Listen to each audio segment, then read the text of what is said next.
धाराशिव जिल्ह्यातील पवनचक्की व सौर प्रकल्पांमध्ये 80% स्थानिकांना रोजगार द्या आरपीआय खरात ची मागणी। महाराष्ट्र शासनाच्या महाराष्ट्र राज्य स्थानिक व्यक्तींना रोजगार देण्याचा अधिनियम 2019 व नियम 2020 नुसार औद्योगिक आस्थापनांमध्ये 80% स्थानिक युवकांना रोजगार देणे बंधनकारक आहे। मात्र धाराशिव जिल्ह्यात कार्यरत असलेल्या पवनचक्की, वाइंड एनर्जी व सौर ऊर्जा सोलर एनर्जी प्रकल्पांमध्ये स्थानिक युवकांना अपेक्षित प्रमाणात रोजगार दिला जात नसल्याची बाब समोर येत आहे। त्यामुळे जिल्हा प्रशासनाने याची गंभीर दखल घेऊन कायद्याची काटेकोर अंमलबजावणी करावी, अशी मागणी Republican party of India Kharat गट च्या वतीने करण्यात आली आहे। 20 फेब्रुवारी 2026 रोजी जिल्हाधिकारी तथा जिल्हादंडाधिकारी धाराशिव, जिल्हा कौशल्य विकास, रोजगार व उद्योजकता अधिकारी धाराशिव तसेच मुख्य कार्यकारी अधिकारी जिल्हा परिषद धाराशिव यांना याबाबत निवेदन देण्यात आले।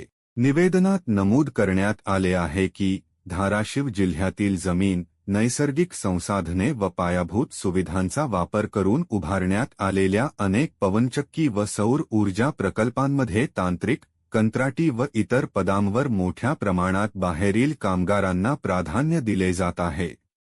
त्यामुळे स्थानिक युवकांना रोजगाराच्या संधीपासून वंचित राहावे लागत असून शासनाच्या 80% स्थानिक रोजगाराच्या धोरणाला बाधा येत आहे।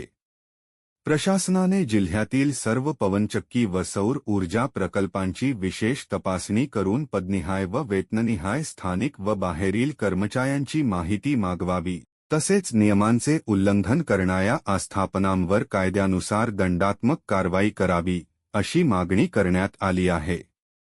याशिवाय स्थानिक युवकांची नोंदणी, कौशल्य प्रशिक्षण व रोजगार मेळावे आयोजित करून 80% स्थानिक रोजगाराची अट प्रत्यक्षात पूर्ण करावी, अशीही मागणी निवेदनातून करण्यात आली। या निवेदनावर आरपीआय खरात, जिल्हाध्यक्ष राजाभाऊ राऊत, तालुकाध्यक्ष संपत सरवदे व बापूराव गायकवाड यांच्या स्वाक्षऱ्या असून स्थानिक युवकांना त्यांच्या हक्काचा रोजगार मिळावा यासाठी प्रशासनाने तात्काळ ठोस कारवाई करावी, अशी मागणी करण्यात आली आहे।